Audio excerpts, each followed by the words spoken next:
If your novel has multiple protagonists, then you have to do double, if not triple, the work in order to make them engaging to the reader. Now, I've written a few series that have had multiple main characters, and I've learned some things over the years about how to do this. So, in this video, I'm sharing my top tips for writing books with multiple main characters.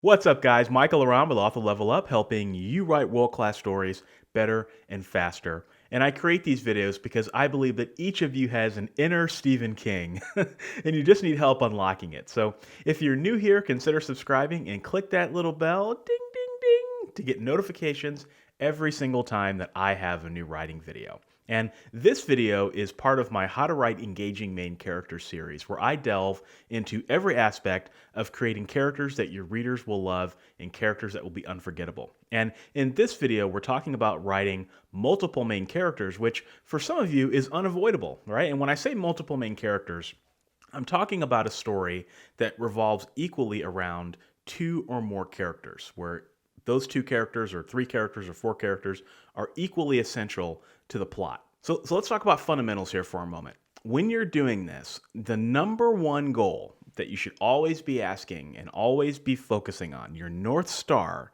when you're writing books with multiple main characters, is clarity. You always want the reader to understand and know who's speaking, whose chapter it is, whose viewpoint it is. It should always be clear to the reader who's narrating the story and what's going on at all times. Clarity is your North Star. So the first tip I want to offer is, who is the main character? Now, when I say main character, in other words, who is the story ultimately about? And now readers like to have a central focus in the story. So even if you have multiple main characters, you still want one of those main characters to be your main character.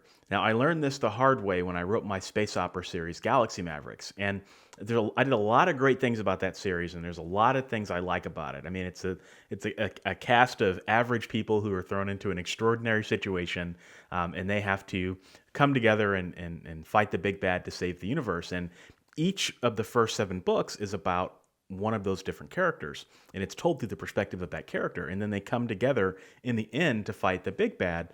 But if I could do that novel again, or that series again, I would have had it be about one main character. I still would have had all of the characters, but I would have had one main character who the story's universe revolved around. And the feedback I've gotten on the book has been, for the most part, pretty positive. But if you like book 1, then book 2 is about a totally different character, right? And so if I had had a main character, I think I would have been more successful in writing that series. Tip number 2 has to do with POV. All right, so my general rule of thumb, and this is a best practice that I have learned to follow, is to limit one chapter to one POV, or one POV per chapter. And the reason for this is, again, it's that North Star. It's clarity, right? You always want the readers to know who they're reading about. So if you have a third-person story and you're switching perspectives every chapter, then what I do is one POV per chapter. Just keep things cleaner, and you don't have to worry about confusing people, right? Now, what I will do is, after about the 50-60% mark, or at points in the novel where things are getting tense, or maybe there's an action scene and things are, the reader's on the edge of their seat, and I want to keep them on the edge of their seat, right? What I'll do is I'll start the chapter in one POV, but then use a section break to break things up and give the illusion of speed. It helps with pacing. It makes things move faster. So I'll start with character A and then do a section break, and then jump to character B, do a section break, jump to character C, and go on that way. And that's kind of cool because that's a great pacing technique that you can use. Okay, so if you're going to do one POV per chapter, then you have to make each point of view distinct, and that's my third tip. So it's to make each point of view distinct. And so now the question is, Michael, well, how do you do that? And that in and of itself is a video, right? But you do it through word choice, you do it through smart narrative, you do it through making sure that each character sees the same scene in different ways. I think that's a really great idea, because if you think about a court case, right, and you think about all the witnesses that get called to the stand, what did you see on the night of June 14th? right? And one person's perspective is going to be different, and then the other person's perspective, another witness might have seen things from a different angle, and you get these sometimes conflicts, right? Because witnesses don't see the same thing. That's how you want to think about separating your point of view characters. They're not going to see things the same way, and therefore they're not going to use the same descriptions to describe things the same way, and they're going to have different opinions about how the same scenario unfolded amongst all three of them or two of them or however many different characters that you have. And you also want to think about what each person's point of view looks like on the page. This is so overrated. And a lot of people don't even think about it, right? But what does one character's chapters look like? What do they actually look like?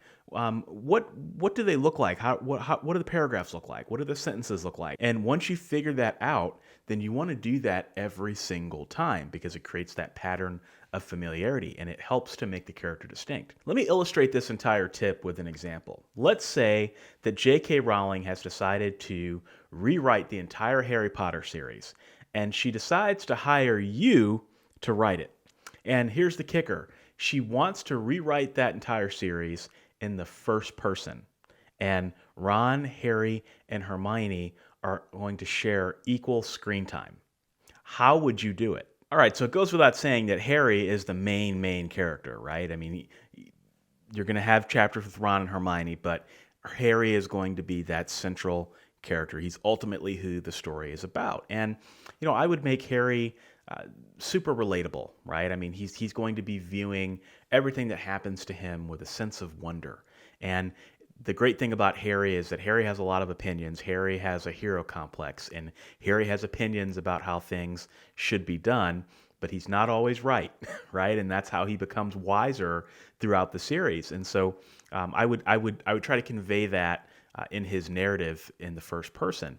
Now, another thing I would do with Harry is, because he's the central character, I would make sure, visually on the page, I would keep things pretty standardized, right? So I would have medium-sized paragraphs, medium-sized sentences or medium-length sentences, and things would kind of flow through. It'd just be like snapping in Legos, right? So, I talk about how there are three elements to any story when you're writing and you're actually looking at it: dialogue, narrative, and action. DNA for short.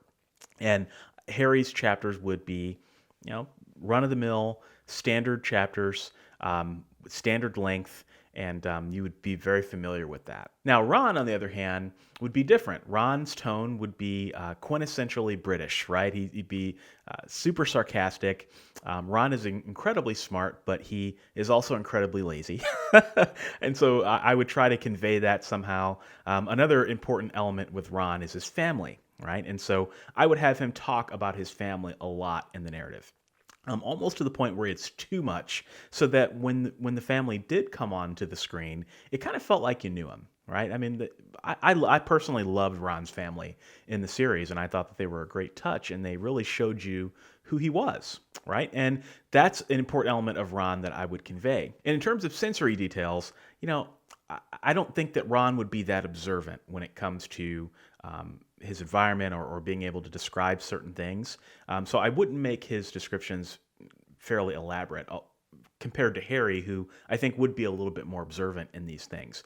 And another thing about Ron is that Ron is very street smart, right? So he's smart, but he's street smart. And so I would try to convey that through the narrative somehow, and help in how he solves problems and how he approaches things. And so if I were to look at Ron's chapters visually on the page, they would probably be shorter sentences, shorter paragraphs.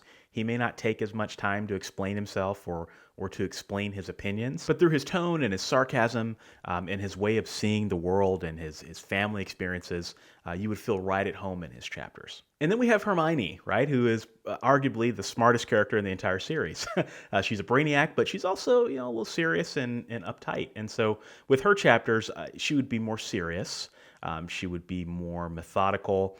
And Hermione, I would have her spend a lot more time in her head. And so it would be a lot of the narrative would be a lot of her thinking through things and trying to anticipate and maybe working out spells that she's learned and how they might potentially apply to that situation.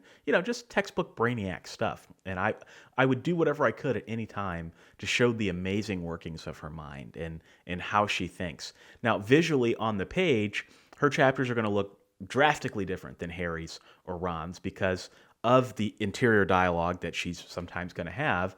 You're going to see longer paragraphs. You're going to see bigger paragraphs. You're going to see sentences that might sometimes flow on a little bit longer than Harry's and certainly more than Ron's. And with sensory details, she's going to be the sharpest of the bunch.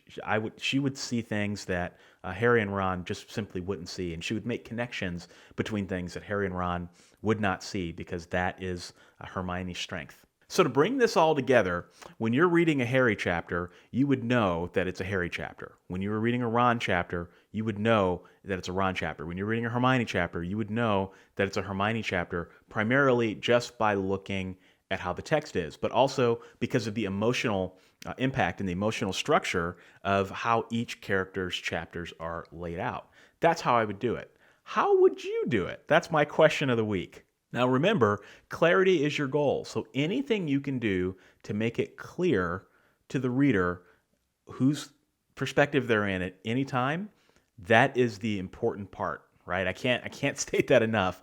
Clarity is key, however you decide to do it. Guys, I wanted to let you know that this video is sponsored by my Write to Market course. And in this course, I basically write a novel in public in front of everybody to show you how I would approach things and how I would approach writing a book. Now, I've written many different books with multiple main characters over the years. And so if you like the tips in this video, I really think that you'll like the tips in the course. And it's affordably priced. Like I like to say, I'm practically giving it away.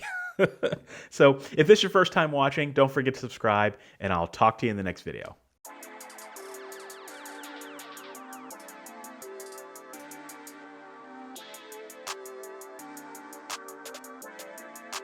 Perfect.